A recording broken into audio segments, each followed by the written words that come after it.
क्या कुछ है वॉर जोन के अपडेट। सीरिया में सत्ता पलट के बाद क्या कुछ हुई है तब्दीली। इसके अलावा सीरिया में असद के पतन के बाद क्या जॉर्डन में भी विद्रोह का खतरा मंडराने लगा है। साथ ही साथ जानेंगे क्या कुछ अपडेट सीरिया से है सत्ता परिवर्तन के बाद। इधर रूस में बैठकर असद अपनी नाराजगी क्यों दिखा रहे हैं और तुर्की तो बड़ा चालाक निकला। लेकिन एक बड़ा सवाल यह रहेगा कि क्या एर्दोआन यानी तुर्की अब जो मुस्लिम कंट्रीज हैं उनका नया मसीहा बनकर निकल आया है, नया खलीफा बनकर उभर रहा है। यह भी एक बड़ा सवाल रहेगा। सबसे पहले फटाफट अपडेट भी आपको बता दें क्या कुछ अपडेट वॉर जोन से इस वक्त मिल रहे हैं, क्या तब्दीलियां आई है वो भी जान लीजिए। असद सरकार के जाने के बाद, बशर अल असद के जाने के बाद सीरिया में किस तरह की स्थितियां हैं वो आपको बता दें। 8 दिसंबर 2024 को दमिश्क पर विद्रोही गुट हयात तहरीर अल शाम HTS इसके कब्जे के बाद असद देश छोड़कर रूस चले गए हैं। सीरिया में सरकार है नहीं। अब जान लीजिए ट्रंप ने क्या कुछ कहा है कि तुर्की ने सीरिया में सत्ता परिवर्तन करवाया है, विस्तार से भी बताएंगे। संयुक्त राष्ट्र के विशेष दूत ने बैठक की है। विद्रोही नेता अहमद अल शरा ने दमिश्क में सीरिया के लिए संयुक्त राष्ट्र के विशेष दूत गिर पेडरसन के साथ एक बैठक की है। गोलान हाइट्स पर इजराइल की नजर लगातार बनी हुई है। इजराइल सरकार गोलान हाइट्स में बस्तियों के विस्तार की योजना को मंजूरी दे चुकी है। यह हमने आपको विस्तार से भी बताया है। डेमोग्राफी चेंज, रूस ने सीरिया के कुछ राजनयिकों को निकाल दिया है। इसके अलावा ब्रिटेन ने HTS के साथ राजनीतिक संपर्क स्थापित कर लिया है। ब्रिटेन की जो सरकार है वो तहरीर अल शाम, हयात तहरीर अल शाम, इसके साथ राजनयिक संपर्क बना रही है। इसके साथ ही सीरिया संकट का जो असर है वो हिजबुल्लाह पर भी है। हिजबुल्लाह के नेता नईम कासिम मान रहे हैं कि सीरिया में जो संघर्ष हुआ उसका असर उस मार्ग पर पड़ा है जिसके जरिए उनके हथियार पहुंचा करते थे। असद सरकार के पतन के बाद शनिवार को पहले टेलीविजन संबोधन में कासिम ने ये बात स्वीकार की है।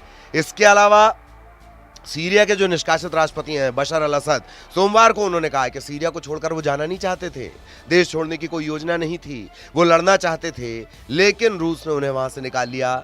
और सीरिया के हालात पर ईरान क्या कुछ कह रहा है। सीरिया में विद्रोही बलों के द्वारा बशर अल असद की सरकार को उखाड़ फेंके जाने के बाद ईरान ने कहा कि वर्तमान स्थिति में इस बारे में फैसला करना जल्दबाजी होगी। ईरान जोर दे रहा है कि तेहरान की चिंता केवल सीरिया या ईरान की नहीं है बल्कि पूरे इलाके की स्थिरता और सुरक्षा को लेकर है।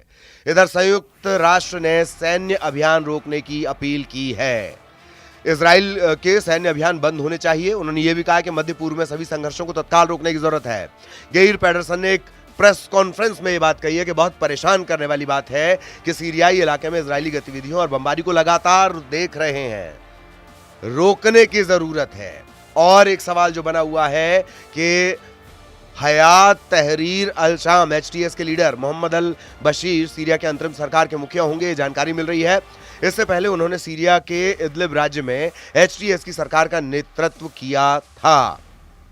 बशर अल असद का ताल्लुक अलावी समुदाय से है। ये समुदाय सीरिया में अल्पसंख्यक है। इसकी आबादी है तकरीबन 12% के आसपास इसकी आबादी है। ये तो वो अपडेट हो गए कि बशर अल असद की सरकार के बाद किस तरह के हालात हैं।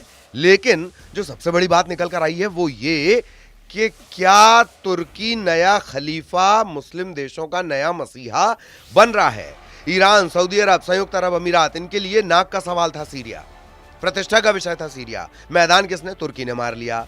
तुर्की का जो समर्थित है HTS विद्रोही, उन्होंने सीरिया पर कब्जा कर लिया। बशर अल असद रूस भाग गए हैं और इसके बाद ये बात कही जाने लगी है सीरिया के नए शासकों ने मदद मांगी तो हम सैन्य ट्रेनिंग देंगे, तुर्की ये कह रहा है। इसके अलावा ये माना जा रहा है कि तुर्की में एर्दोआन युग की एक शुरुआत में तुर्की के जो राष्ट्रपति हैं, सीरिया के पूर्व राष्ट्रपति बशर अल असद के संरक्षक पहले ही हुआ करते थे जब ये एर्दोगन युग शुरू हुआ था। असद को अपने परिवार के साथ छुट्टियां मनाने तक का ऑफर दिया गया था। 2011 में फिर क्रांति हुई और असद ने सेना को इसे कुचलने के लिए कहा। तब से, ये 2011 के आसपास का जो घटनाक्रम था, तब से एर्दोआन और असद एक दूसरे के कट्टर विरोधी बन गए थे। लेकिन ताजा हालात में सीरिया में सेना के क्रूर सैन्य अभियान से लाखों की तादाद में लोग देश छोड़कर तुर्की भी गए। अमेरिका की जो स्थितियां थीं उस समय बराक ओबामा को इस बात के लिए सहमत नहीं कर पाए थे तुर्की कि सीरिया पर हमला करें, असद की सरकार को हटा दें। ये तो इतिहास हो गया। अब सवाल ये है कि क्या तुर्की ने एक चाल चली और असद की सरकार गिर गई। तुर्की ने सीरियन नेशनल आर्मी की मदद से सीरिया के कुर्दों पर हमला कराया, जो तुर्की के दरवाजे पर एक नया देश बनाना चाहते थे। कुर्दों की रक्षा में अमेरिका के भी 900 सैनिक तैनात हैं। एसटीएस के विद्रोही रूसी सेना से लड़ते थे, लेकिन पुतिन सेना के घातक हथियारों की वजह से वो सिर्फ इदलिब तक सीमित रहते थे। ये अतीत है। अब स्थितियां बदल गई हैं। तुर्की को अपनी सेना सीरिया की जमीन से हटाना होगा। ये असद ने मांग भी की थी। बातचीत यहीं पर रुक गई थी। इसके बाद जो एर्दोगान है, उन्होंने एचटीएस और सीरियन नेशनल आर्मी को अलेप्पो में एक सीमित एरिया में कार्रवाई के लिए कहा, और इस चाल से यह कोशिश हुई कि सीरियाई राष्ट्रपति को संबंधों को सामान्य करने के लिए बाध्य किया गया। एर्दोगान और उनके सलाहकारों के भरोसा था कि सीरिया के जो लाखों शरणार्थी हैं वो तुर्की से वापस लौट जाएंगे। तुर्की का यह सीमित अभियान असद की तबाही बनकर आया। कुछ दिन में उनकी सेना भाग खड़ी हुई। ये एक चाल के तौर पर देखा जा रहा है जो तुर्की ने चली है। अब जो बात कही जा रही है, जो मुस्लिम कंट्रीज हैं, जो इस्लामिक देश हैं, उनका क्या कुछ कहना है। तुर्की को अरब और इस्लामिक देशों के स्वाभाविक नेता के रूप में देखते हैं एर्दोगान। सीरिया में जो बदलाव आया है वो इसे एक अवसर के रूप में देख रहे हैं ताकि एक नई व्यवस्था हो जाए। हालांकि रास्ता आसान नहीं होगा, क्योंकि जो एचटीएस है उसका अलकायदा और आईएसएस से करीबी संबंध रह चुका है। असद के जाने से यूएई और सऊदी को भी झटका लगा है। यूएई और असद के बीच गंभीर बातचीत भी चल रही थी। सऊदी और यूएई दोनों चाहते थे कि असद सत्ता में बने रहें, लेकिन चाल कामयाब हुई तुर्की की, और ऐसा लगता है कि वो एक नए मसीहा के तौर पर, मुस्लिम वर्ल्ड के नए मसीहा के तौर पर सामने आया है। इसके अलावा इधर सीरिया में असद की सरकार गिरने के बाद अरब के कई देशों में हलचल है। इसमें जॉर्डन भी है। अस्थिरता की आशंका, ताज़ा हालात की जो स्थितियां हैं, उसमें इजराइल और अमेरिकी अधिकारी जॉर्डन भी पहुंचे और उन्होंने जाना कि वहां किस तरह की स्थितियां हैं। जॉर्डन पर इसलिए दुनिया का ध्यान ज्यादा है क्योंकि इजराइल के दो अहम अफसर शिन बेट और आईडीएफ मिलिट्री इंटेलिजेंस के जो अधिकारी हैं, श्लोमी बिंदर, वो जॉर्डन के दौरे पर पहुंचे और वहां की स्थितियां देखी। इजरायली मीडिया ये कह रही है कि जॉर्डन की राजशाही को अस्थिर करते हुए देश की जमीन का इस्तेमाल इजराइल के खिलाफ करने के लिए ईरान कोशिश कर सकता है। ऐसे में जॉर्डन किंग के सामने स्थिति को संभालने की चुनौती है। ईरान के मिसाइल हमले को रोकने में भी वो इजराइल की मदद कर चुके हैं। जॉर्डन की राजशाही पर अरब दुनिया की भी नजर रहती है, क्योंकि जो किंग हैं, जॉर्डन के जो किंग हैं, वो दरअसल अब्दुल्लाह पैगंबर मोहम्मद के वंश से आते हैं। यही वजह है। 1999 से जॉर्डन के राजा हैं अब्दुल्ला द्वितीय, और तकरीबन 25 साल से वो राज कर रहे हैं। 1999 से ही ये सिलसिला चला आ रहा है। अपने पिता के बाद हुसैन देश के शासक बने थे और कुछ हफ्ते पहले ही उन्होंने अपने बड़े बेटे अब्दुल्ला को अपना वारिस बनाया है। और पैगंबर मोहम्मद की ये कहा जाता है कि पैगंबर मोहम्मद की 41वीं पीढ़ी के ये वंशज हैं। अब एक और बड़ा अपडेट असद के बारे में आपको दे दें। ये रूस में बैठे हुए हैं, लेकिन नाराजगी दरअसल ये अपनी जाहिर कर रहे हैं, वहीं पर बैठकर जाहिर कर रहे हैं कि वो चाहते थे कि वो लड़ें, अपने देश में ही रहें, लेकिन रूस ने वहां से उन्हें निकलवा लिया।